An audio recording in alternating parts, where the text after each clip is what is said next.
بسم اللہ الرحمن الرحیم۔ السلام علیکم، آپ دیکھ رہے ہیں الف نیوز اور میں ہوں آپ کے ساتھ ماجد علی۔ شامل کرتے ہیں پاکستان اور دنیا بھر سے بریکنگ نیوز ہیڈ لائنز۔ فلسطینی مجاہدین نے اسرائیل کی اینٹ سے اینٹ بجا دی۔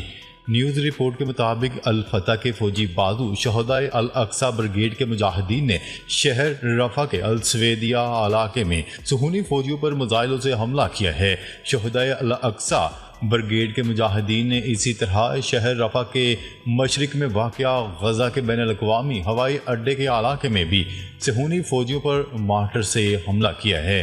جہاد اسلامی فلسطین کے فوجی بازو سرایہ القدس نے بھی اعلان کیا ہے کہ اس نے شہر غزہ کے الشجاعیہ نامی علاقے میں صہیونی فوجیوں کے ایک مرکز پر گولہ باری کی ہے۔ استقامتی فلسطینی محاذ کے مجاہدین نے اسی طرح رفح کے الشبورہ کیمپ، السعودی محلے اور صلاح الدین نامی علاقے میں صہیونی فوجیوں کے ساتھ جھڑپوں میں متعدد اسرائیلی فوجیوں کو ہلاک اور زخمی کر دیا۔ حماس کے فوجی بازو القسام بریگیڈ کے جوانوں نے بھی رفح کے مشرق میں گھات لگا کے صہیونی فوجیوں پر حملہ کر دیا، جس میں صہیونی فوجیوں کو بھاری جانی نقصان اٹھانا پڑا۔ القسام بریگیڈ نے اپنا ایک بیان جاری کرتے ہوئے کہا ہے کہ اس کے مجاہدین صہیونی فوجیوں کے ایک دستے کو گھیر کر ایک عمارت میں لے گئے اور پھر اس عمارت کو دھماکے سے اڑا دیا۔ القسام کے مطابق اس کارروائی میں بھی بہت سے صہیونی فوجی ہلاک اور زخمی ہو گئے۔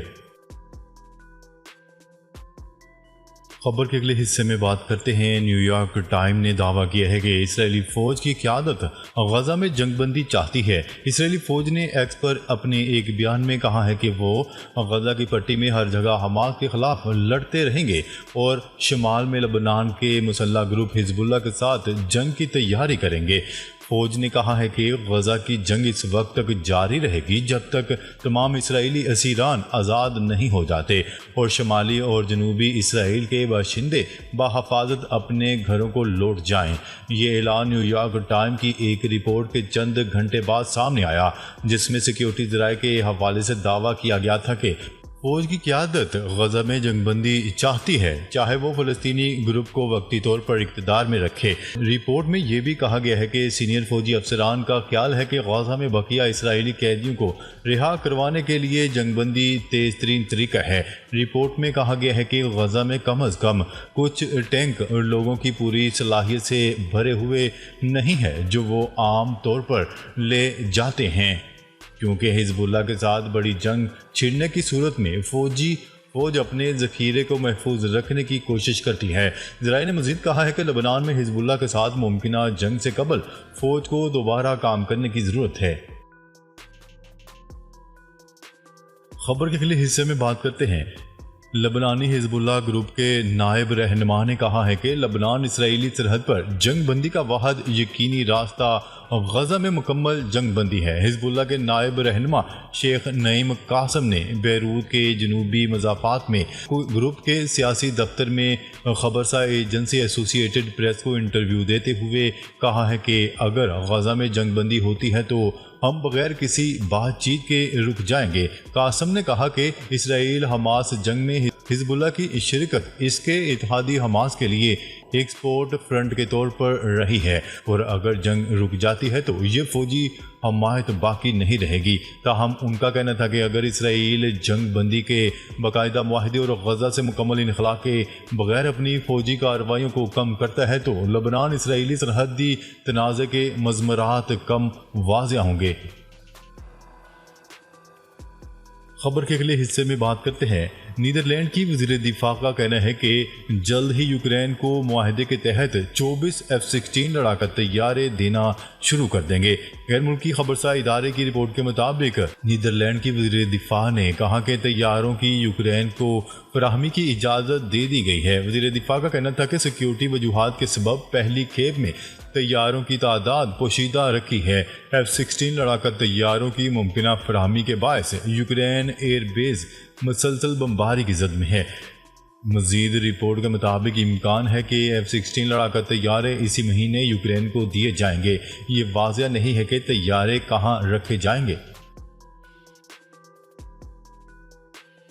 خبر کے اگلے حصے میں بات کرتے ہیں۔ اقوام متحدہ میں روسی مندوب نے طالبان پر عائد پابندیوں کے خاتمے کا اشارہ دے دیا۔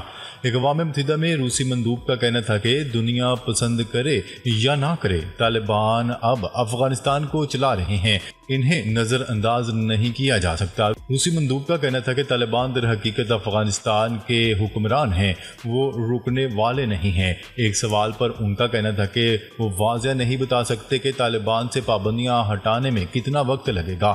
واضح ہے کہ امریکہ اور یورپی یونین سمیت دیگر ممالک کی طرف سے روس نے تاحال افغان طالبان پر پابندیاں برقرار رکھتے تاحال اسے افغانستان کی قانونی حکومت تسلیم نہیں کیا ہے۔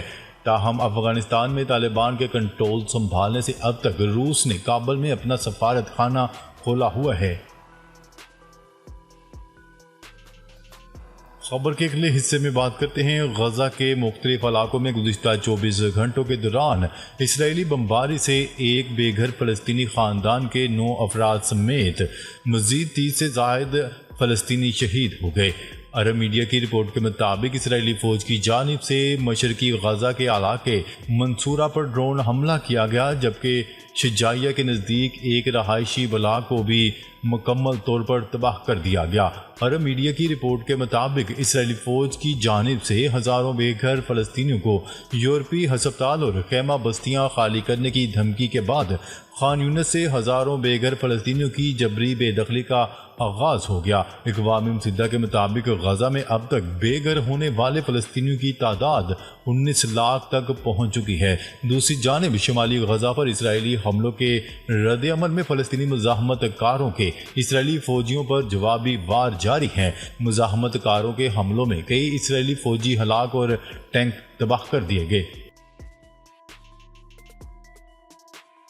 خبر کے اگلے حصے میں بات کرتے ہیں جو بائیڈن انتظامیہ سے مستعفی عہدیداروں نے غزہ پر امریکی پالیسی کو ناکام اور تباہ کن قرار دے دیا۔ وائٹ ہاؤس کے سابق عہدیدار ڈیل کاسٹیلو اور امریکی محکمہ خارجہ کے سابق عہدیدار سمیت جو بائیڈن انتظامیہ سے مستعفی ہونے والے 12 افسران نے ایک مشترکہ بیان جاری کرتے ہوئے کہا ہے کہ ہم اپنے اس اعتقاد پر متفق اور مضبوط کھڑے ہیں کہ ہمیں آواز بلند کرنی ہے۔